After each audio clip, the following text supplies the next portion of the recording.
The massive space station hung like a jewel against the backdrop of Proxima Centauri.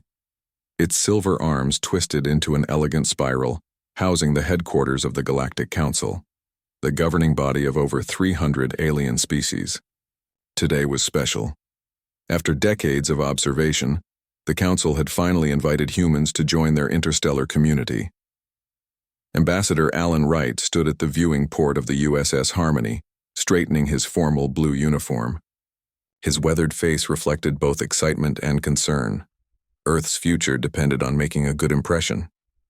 5 minutes until docking, Ambassador, said Captain Diane Nelson, her voice steady despite the historical significance of their mission. Alan nodded. Is everyone ready? Yes, sir. The diplomatic team is assembled in the airlock chamber. Captain Nelson pointed to the digital manifest on her tablet. Though there was a last-minute addition, I should mention. Alan frowned. Last minute? Who authorized that? Diplomatic Officer Susan Miller received permission to bring her emotional support animal. Medical signed off on it. An animal on first contact? Alan's voice rose sharply. The paperwork was in order, sir. Miller has anxiety, and her doctor confirmed the therapeutic necessity. Alan sighed deeply. What kind of animal are we talking about? A cat, sir. Maine Coon. The medical team cleared it as disease-free and properly trained. The ship shuddered slightly as the docking clamps engaged. There was no time to argue about protocol violations now. Alan straightened his shoulders and walked briskly to the airlock chamber, where 15 humans stood in perfect formation, all wearing the same dark blue uniforms with golden earth insignia. All except for Susan Miller, who had a large cat carrier. Beside her, Alan approached the young woman with a stern expression.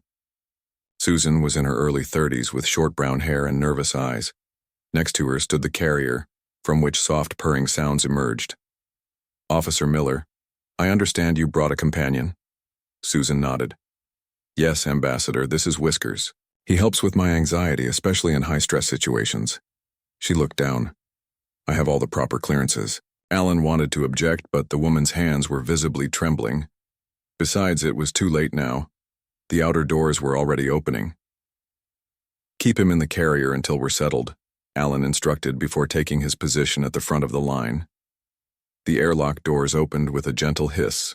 Beyond them stood an impressive receiving party of alien dignitaries. Years of preparation had familiarized the humans with the main council species, but seeing them in person was still shocking. In the center stood High Counselor Vexistra, a tall, elegant being with blue-tinted skin and 4 arms. Beside him were representatives from a dozen worlds, the insectoid Vrexians with their compound eyes, the floating gas-filled Bulovians, the reptilian Saurians, and most unusually, a low-riding, slug-like creature that Alan recognized as Counselor Zixtar from the aquatic world of Glumoria. Ambassador Wright, Vexistra spoke through a translator device. We welcome humanity to the Galactic Council Station. Today begins a new chapter in your species' journey among the stars. Alan stepped forward and bowed respectfully. High Counselor, we bring greetings from Earth. We are honored by your invitation and look forward to peaceful cooperation. The formal greetings continued as planned. The delegation moved through the reception area into a grand hall designed for the welcoming ceremony. The humans marveled at the sweeping architecture and the view of space through crystal-clear viewing panels. Everything was proceeding perfectly until a small commotion erupted near the back of the human line. Susan Miller had opened the cat carrier. Large, fluffy Maine Coon with orange and white fur stepped gracefully onto the polished floor of the council station. Whiskers was an impressive specimen, weighing nearly 20 pounds with a magnificent fluffy tail and tufted ears. To Susan, he was just her beloved pet. To the aliens watching, he was something else entirely. The reaction was immediate and chaotic. Counselor, Zixtar let out a high-pitched shriek that threatened to shatter glassware. His slug-like body contracted violently before he collapsed into a quivering heap. The Vrexian representatives backed away rapidly, their insect-like limbs clicking in alarm. Even the normally composed Vextra stepped backward, a look of horror crossing his alien features. Containment breach. Apex predator. shouted one of the security officers as alarm systems began to wail. Susan watched in confusion as her gentle cat simply sat down and began grooming his paw, completely uninterested in the chaos erupting around him. "What's happening?" she asked, reaching down to scoop up Whiskers protectively. The cat purred loudly in her arms. Ambassador Allen rushed over, his diplomatic training failing him in the face of the unexpected crisis. "I don't know, but put that cat back in its carrier now."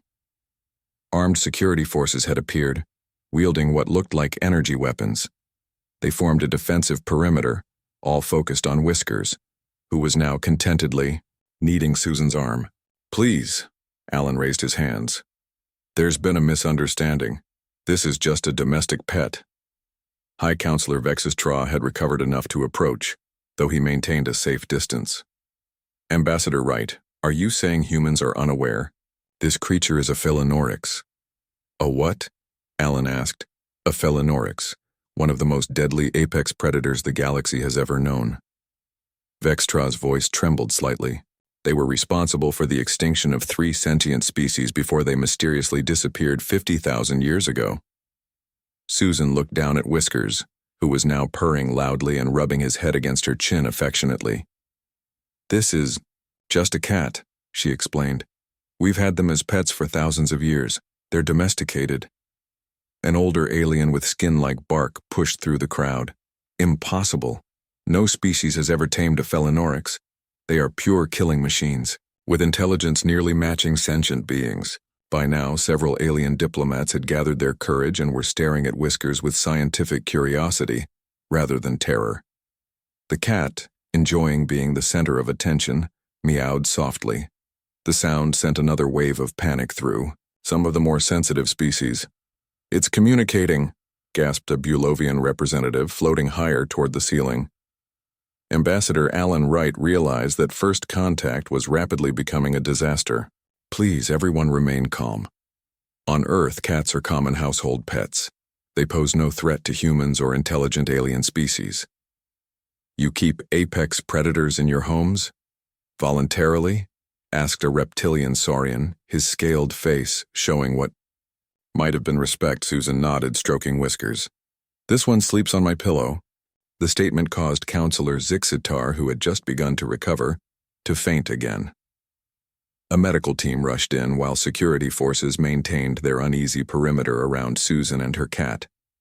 High Counselor Vextra called for an emergency council session. "This is unprecedented," the High Counselor said. "We must discuss the implications immediately." As the humans were escorted to their designated quarters, Susan continued to hold Whiskers, who seemed blissfully unaware that he had just caused an interstellar diplomatic crisis. Allen walked beside her, his mind racing with questions. How could ordinary house cats be related to some terrifying galactic predator? And what did this mean for humanity's place in the cosmos? Behind them, the council representatives whispered among themselves. One question dominated their discussions. What kind of species could tame the galaxy's most feared predator and turn it into a pet that slept on pillows? Humanity had made quite a first impression, though not the one they had planned. The emergency council session was called to order 12 hours after the feline incident.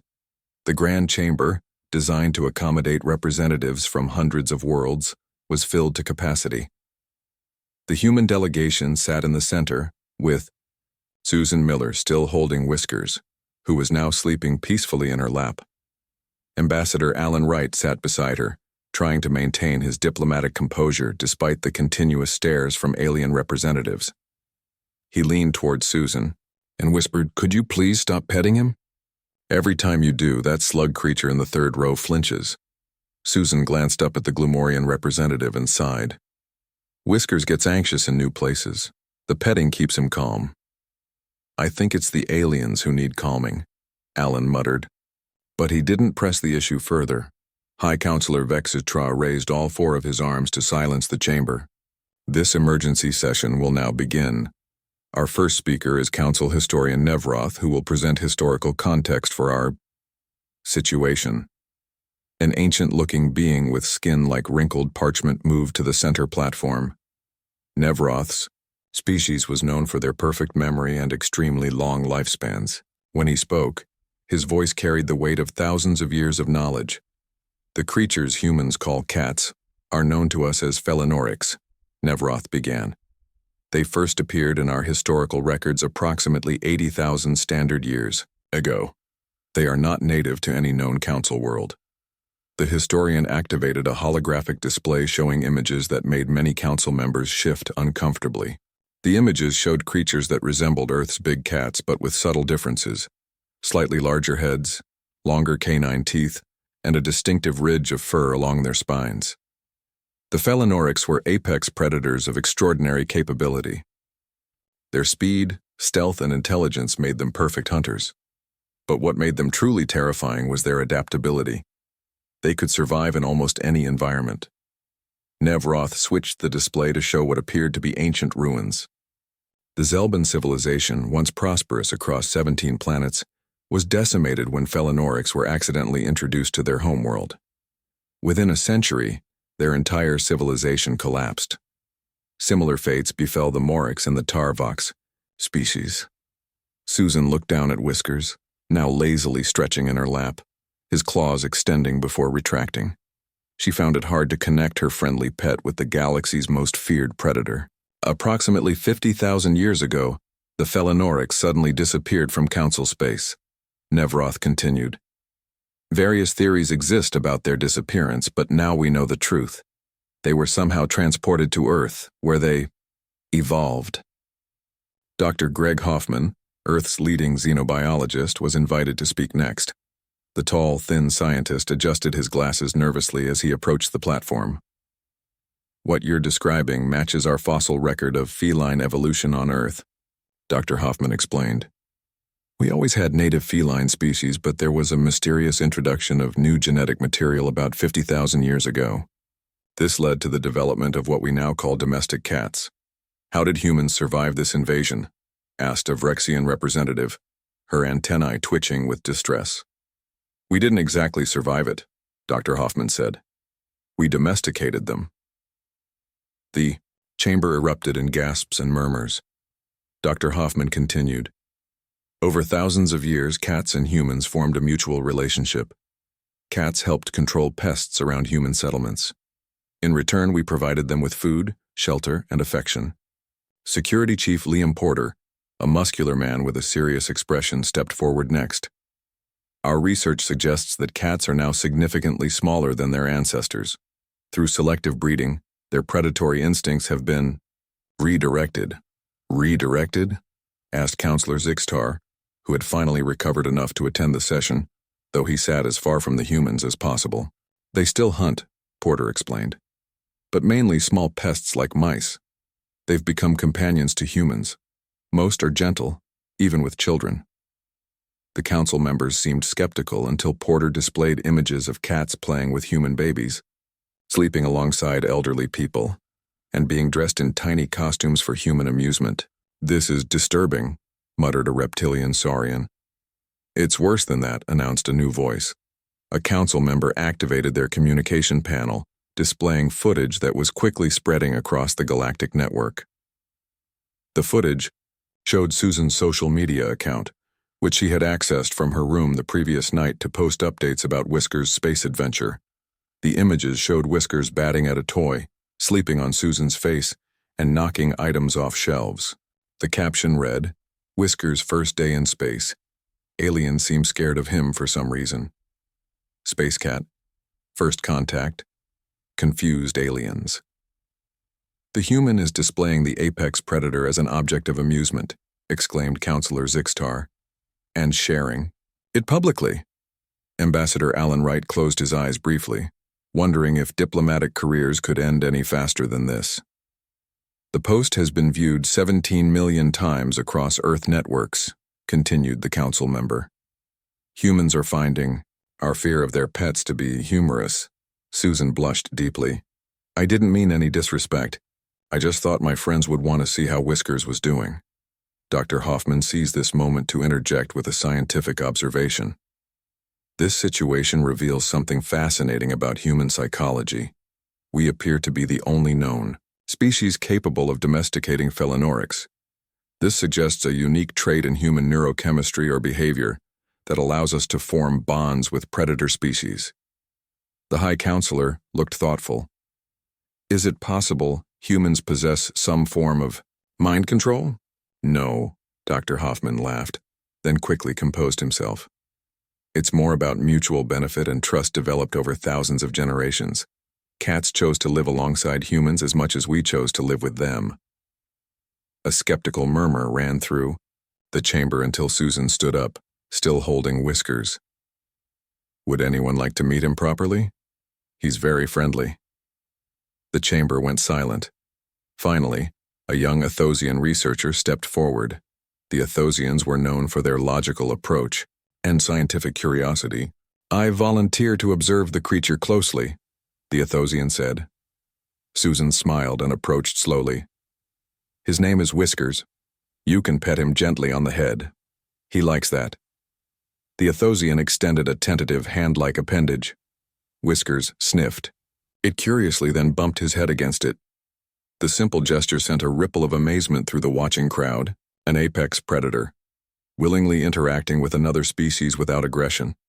He's purring, Susan explained, as Whiskers made a rumbling sound. That means he's happy. Fascinating, the Athosian researcher said. The creature appears fully domesticated. It displays affection behaviors similar to those between members of the same species. Several other braver council members approached, each taking turns to carefully interact with Whiskers. The tension in the room gradually decreased. Ambassador Allen watched with growing hope. Perhaps this disaster could be turned around. If humans could demonstrate their unique ability to form peaceful relationships with predator species, it might even become a valuable trait in the eyes of the Council. I propose, said the Athosian after completing his observations, that a scientific delegation visit Earth to study this human-Felinorics relationship further. This could provide valuable insights into interspecies cooperation. High Counselor Vextra nodded all four of his head appendages. That seems wise. Ambassador Wright, would Earth welcome such a research team? Allen stepped forward confidently. We would be honored to host your scientists. Earth has approximately 600 million domestic cats. There will be plenty of opportunities for research. The number sent another shockwave through the chamber. 600 million apex predators living freely among humans. As the council session adjourned, Allen found himself surrounded by curious diplomats asking questions about Earth's relationship with cats. For the first time since their arrival, he felt they might have stumbled upon something valuable to offer: the galactic community. Humanity's unique ability to befriend predators that terrified the rest of the galaxy. Meanwhile, Susan continued to introduce Whiskers to interested aliens, completely unaware that she and her fluffy companion were reshaping humanity's place in the stars. 3 days after the emergency council session, the humans were invited to a formal reception. The grand hall was decorated with shimmering lights that floated in the air without any visible support. Alien delegates from all corners of the galaxy mingled, drinking colorful liquids and eating strange foods. Ambassador Allen Wright stood near the center of the room, engaged in conversation with High Counselor Vexitra. Things had been improving, steadily. The initial shock of the cat situation was turning into scientific curiosity. Allen felt proud of how his team had handled the crisis. Then Lieutenant Kate Davis walked in. Kate was not part of the diplomatic corps. She was a pilot who had been added to the mission for her technical expertise.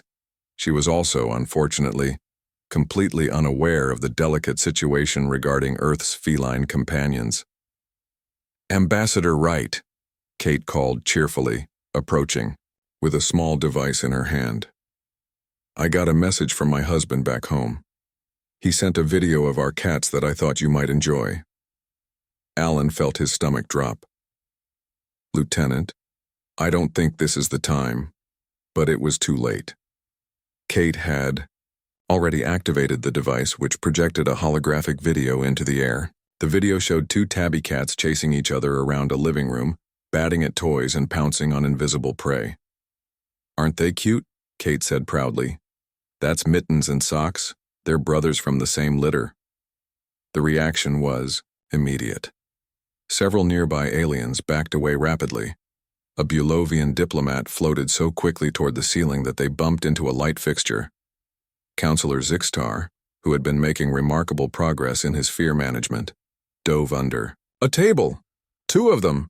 Gasped a Vrexian delegate. They're hunting in a pack. Kate looked around in confusion. What's wrong? They're just playing. Alan quickly stepped between Kate and the hologram. Lieutenant, please turn that off immediately. But why? Now, Lieutenant. As Kate deactivated the hologram, Alan whispered an urgent explanation. Her eyes widened with horror as she realized what she had done. I'm so sorry, she said. I had no idea. The damage was done. The Vrexian delegation, insectoid beings who had lost an ancestral colony to Felinoryx attacks, huddled together in the corner, their antennae vibrating with agitation. This is unacceptable, declared the Vrexian ambassador, her compound eyes flashing with indignation. First you bring one of these predators onto the station, and now you display images of them hunting together? We demand immediate sanctions. Against Earth.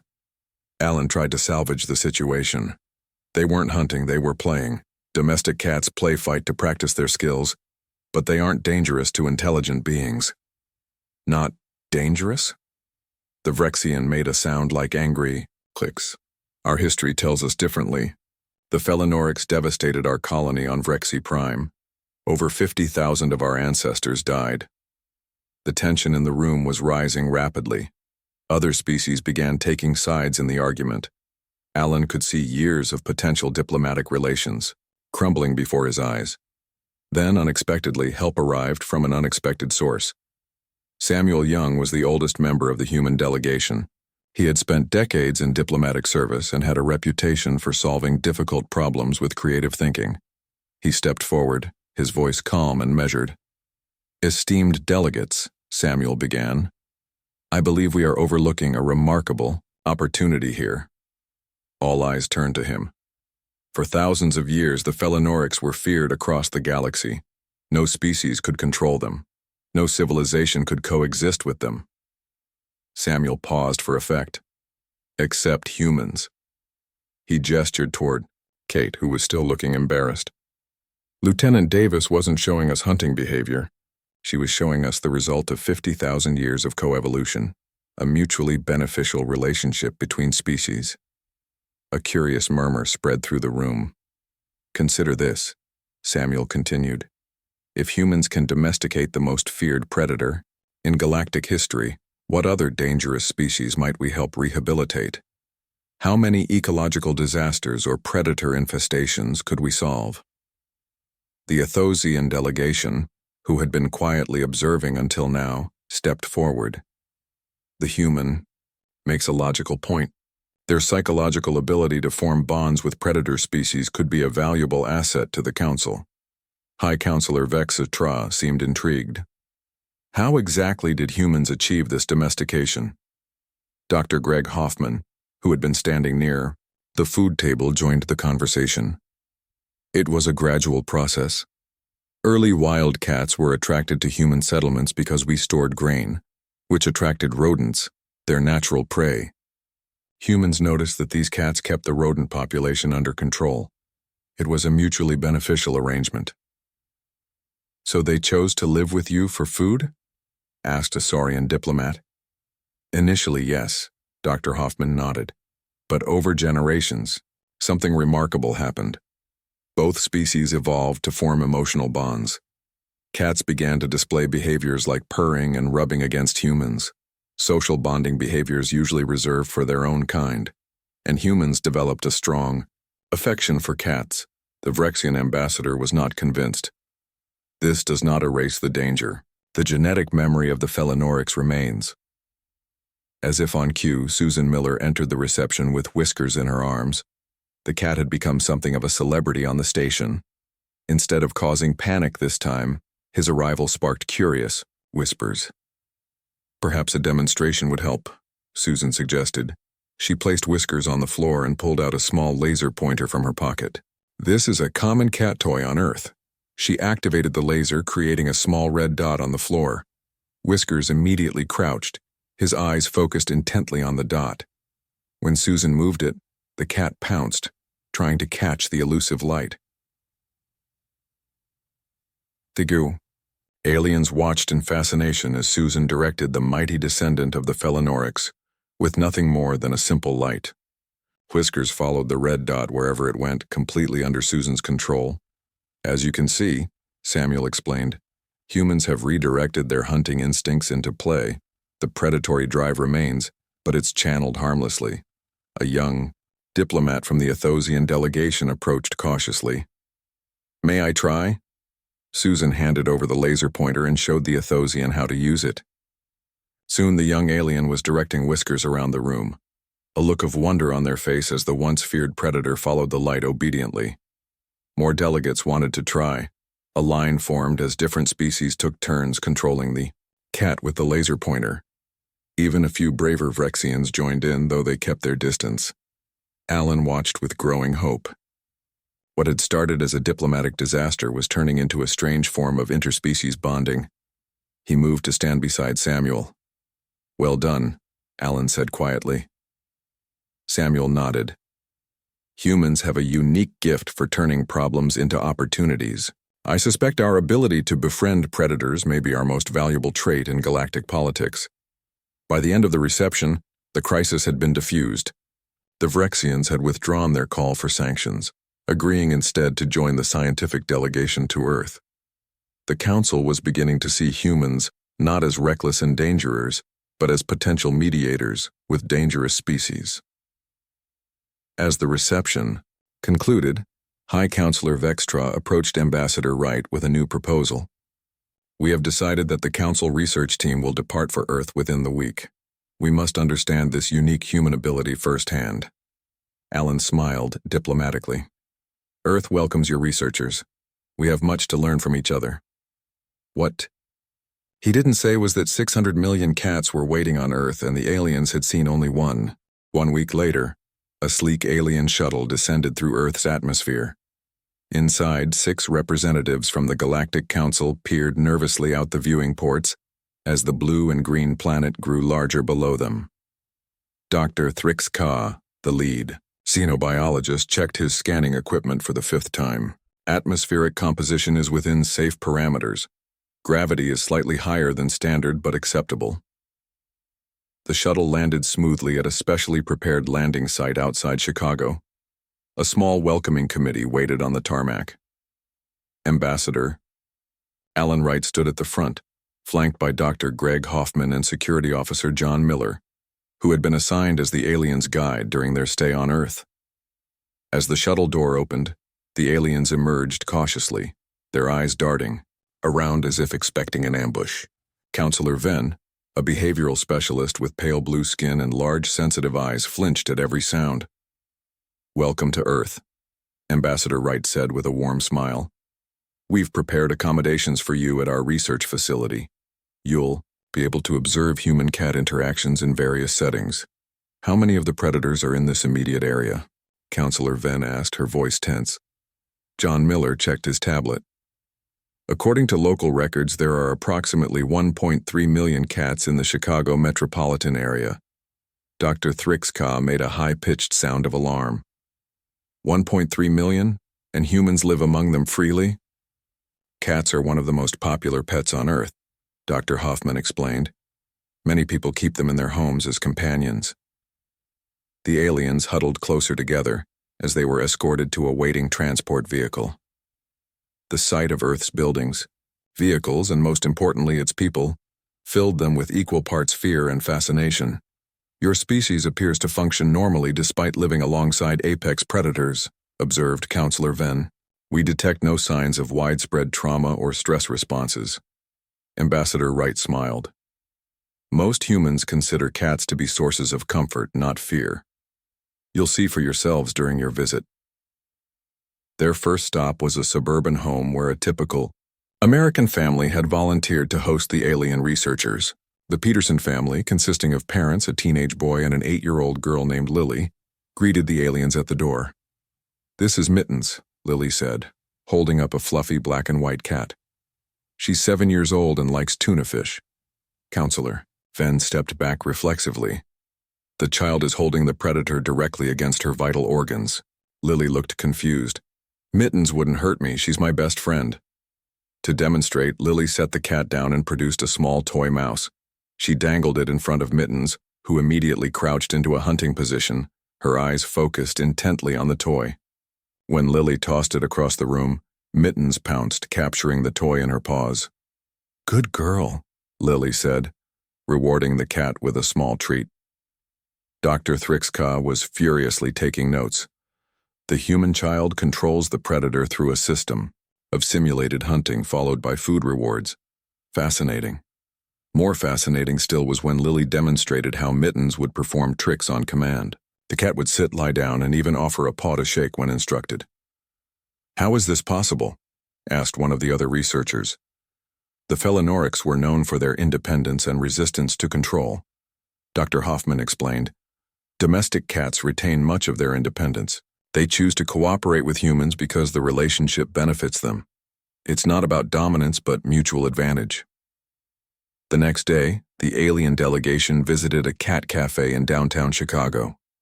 The concept horrified them. A public establishment, where humans consumed food and beverages while surrounded by multiple free-roaming cats. This is recreational? Counselor Ven asked, watching as patrons sipped coffee while cats wandered freely around the room, some sitting in laps, others perching on shelves. Many humans find the presence of cats soothing, John Miller explained. Studies show that interacting with cats can reduce stress hormones and lower blood pressure. Dr. Thrixka cautiously approached a large orange tabby that was sleeping on a cushion. The cat opened one eye, assessed the alien as non-threatening, then went back to sleep. It's not attacking, Dr. Thrixka observed with surprise. Cats are actually quite selective about when they use their hunting abilities, Dr. Hoffman said. They're energy-efficient predators. They don't waste effort on prey they don't intend to eat, or on creatures much larger than themselves. The alien researchers were particularly confused by the vast industry that had developed around cat care. They visited a pet supply store, marveling at aisles filled with cat food, toys, beds, and climbing structures. Humans build furniture specifically for the comfort of these predators? Asked one researcher, examining an elaborate cat tower. Cats like to climb and perch in high places, John explained. It's part of their natural behavior. By providing these structures, humans keep their cats happy and prevent them from climbing on inappropriate things. Perhaps the most perplexing discovery for the aliens came when they were shown internet cat videos. The research team sat in stunned silence as they watched compilation after compilation of cats doing silly things, knocking objects off tables, getting stuck in boxes, and making amusing facial expressions. Humans find the predator's failures entertaining? Counselor Ven asked. Cat videos are among the most popular content on our internet, John confirmed. People love watching cats being cats. The breakthrough in understanding came during a visit to a senior living facility. The aliens observed as therapy cats visited elderly residents. In one room, an elderly woman named Dorothy Baker was having a difficult day. Her hands trembled as she tried to take her medication. A therapy cat named Oliver jumped onto the bed beside her. The orange cat nudged her hand gently, then settled against her side, purring loudly. Almost immediately, Mrs. Baker's breathing steadied and her trembling subsided. She stroked the cat's fur slowly, a smile replacing her previous distress. The predator is helping her, Dr. Thrixka whispered. Dr. Hoffman nodded. Cats can sense human emotions. Some seem to know when their humans are upset or in pain. The purring actually has healing properties. The frequency can help reduce pain and promote tissue healing. Counselor Ven moved closer to observe. So the relationship is truly symbiotic. The humans provide food and shelter, and in return the FE. The cats provide pest control, emotional support, and even healing. Precisely, Dr. Hoffman said. Over thousands of years we've evolved together. Cats have developed behaviors specifically for interacting with humans that they don't use with other cats. As the day ended, the alien researchers gathered to discuss their findings. They had witnessed cats in homes, public spaces, and healthcare settings. They had seen how cats interacted with children, adults, and the elderly. The humans have achieved something remarkable, Counselor Venn concluded. They've formed a genuine, cross-species bond with a predator that terrified the galaxy for millennia. Dr. Thrixka was still puzzled. But how? What trait do humans possess that allowed them to do what no other species could? John Miller, who had been quietly listening, spoke up. Maybe it's not about controlling or dominating. Maybe it's about accepting and respecting their nature while finding common ground. As the alien delegation prepared for their final day on Earth, they had much to report to the Council. The relationship between humans and cats was far more complex and mutually beneficial than they had initially believed, and it raised intriguing questions about what other seemingly impossible cross-species relationships might be possible with human assistance.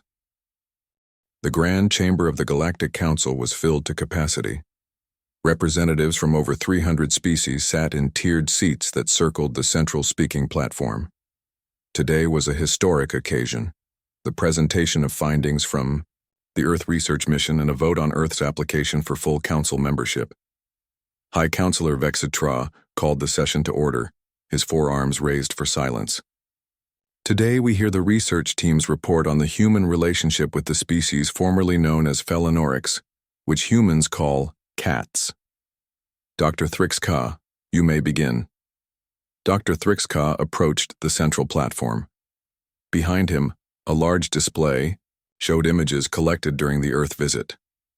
Esteemed council members, Dr. Thrixka began, our team spent 14 days on Earth studying human-cat interactions. What we discovered challenges everything we thought we knew about predator-prey, relationships and interspecies cooperation. The display showed a series of images, a child sleeping with a cat curled beside her, an elderly man in a wheelchair with a cat in his lap, a woman working at a desk with a cat perched nearby. Humans do not merely control these predators. They form genuine emotional bonds with them. Cats in turn have evolved behaviors specifically for interacting with humans that differ from how they interact with their own kind. A murmur ran through the chamber. Dr. Thrixka continued, showing more evidence from their visit, videos of cats helping humans with health issues, aiding child development, and providing emotional support during stress. Most remarkably, Dr. Thrixka said, humans achieved this relationship not through force or fear, but through mutual benefit and respect. They did not try to eliminate the predatory nature of cats, but redirected it in positive ways. Counselor Venn joined Dr. Thrixka on the platform. Our team has concluded that humans possess a unique psychological trait, the ability to form emotional connections across species boundaries without requiring total submission. This ability has significant implications for numerous ecological and social challenges facing the Council. The presentation continued for another hour, with detailed analysis of human psychology, cat behavior, and the evolutionary history that brought them together. When it concluded, High Counselor Vextra opened the floor for questions. The Vrexian ambassador spoke first. While this relationship may benefit humans, we cannot forget the devastating history of the Felanorics. How can we be certain these creatures won't revert to their ancestral behaviors? Before the research team could answer, Ambassador Alan Wright stood. If I may address this concern, the High Counselor nodded permission. Alan walked to the center of the chamber. Respected delegates, the relationship between humans and cats developed over thousands of years. Through selective breeding and coevolution, modern cats are significantly different from their ancestors. They retain their hunting instincts but lack the aggression and pack behavior that made the ancient Felanorics so dangerous. But accidents happen, insisted the Vrexian. What if they escape control? Alan smiled. With respect, Ambassador, that's not how our relationship works. Cats are not under our control. They choose to live with us. Millions of cats on Earth live partially wild lives, coming and going as they please. Yet attacks on humans are extremely rare. The chamber erupted in shocked whispers. The idea of predators freely choosing whether to stay with another species was revolutionary. Junior diplomat Olivia Patterson stepped forward next. She had been working closely with Susan Miller during the past weeks, spending time with Whiskers and learning about cat behavior. "I would like to demonstrate something," Olivia said. She looked toward Susan, who nodded encouragement. Susan brought Whiskers to the center of the chamber. Many council members still tensed at the sight of the cat, but there was curiosity mixed with the fear now. Olivia knelt and extended her hand toward Whiskers. The cat sniffed her fingers, then rubbed his head against her hand. Olivia gently stroked his fur, and Whiskers began to purr. 2 weeks ago, I could not have done this, Olivia explained to the stunned audience. I shared the same instinctive fear as many of you, but Susan taught me how to understand cat behavior and communication. The fear can be overcome. Several other council members who had visited Earth stepped forward, each demonstrating their newfound ability to interact calmly with Whiskers. High Counselor Vexitra watched with growing interest. It seems humans may have much to teach us about overcoming ancient fears and forming new relationships. Ambassador Wright, what exactly are you proposing? Alan moved to the center of the chamber. Earth formally requests full membership in the Galactic Council. Additionally, we propose the creation of a human-led predator partnership program. Many worlds in the galaxy struggle with dangerous predator species or ecological imbalances. Earth specialists could help develop mutually beneficial relationships rather than pursuing elimination or containment strategies. The Council debated for hours. Some species remained deeply skeptical, while others saw tremendous potential in the human approach. Finally, High Counselor Vexitra called for a vote on the matter of Earth's admission to the Galactic Council, with special advisory status in predator-prey relations. Those in favor? The chamber's voting system displayed the results on the central screen. Earth had been approved for membership by a margin of 73%. Ambassador Alan Wright bowed deeply to the council. On behalf of humanity, I thank you for this opportunity. We look forward to sharing our knowledge and learning from the diverse species of the galaxy. As the formal session ended, Alan found himself surrounded by curious delegates asking about Earth's other domestic animals. You mean humans have domesticated more predator species? Asked an astonished Bulovian representative when Alan mentioned dogs. Several, actually, Alan replied. Dogs, ferrets, certain birds of prey. Humans have a long history of forming partnerships with different species. Across the chamber, Susan was showing a group of younger aliens how to use a laser pointer to play with Whiskers. The cat chased the red dot across the chamber floor while the aliens watched in amazement as the descendant of the galaxy's most feared predator played like a kitten. Dr. Greg Hoffman stood with Dr. Thrix Ka, discussing future research projects. We've already received requests from 17 worlds facing predator management challenges, Dr. Thrix Ka said. Your approach could revolutionize ecological restoration throughout the galaxy. 6 months later, the first graduating class of the Interspecies Cooperation Academy celebrated their completion of training on Earth. 50 aliens from 12 different species had learned to work with not only cats but dogs, horses, and other domestic animals. They would return to their worlds as pioneers in a new approach to living with predator species. Susan Miller had been promoted to head of the Feline Ambassador Program. She watched with pride as Whiskers, now famous throughout the galaxy, allowed a young Vrexian trainee to brush his fur. The Vrexian, a species that once fled in terror at the mere mention of Felinorics, was now calmly grooming one. Who would have thought, Ambassador Wright said, joining Susan at the graduation ceremony, that bringing your cat on a diplomatic mission would change humanity's place in the galaxy? Susan smiled as she watched Whiskers purr contentedly. He always did like being the center of attention. Across the stars, the story spread of the strange humans who befriended predators. Requests poured in for human specialists to help with wildlife management, ecological restoration, and predator rehabilitation. Earth quickly became known as the world that turned enemies into allies, fear into understanding. And it all began because one diplomatic officer couldn't bear to leave her cat behind.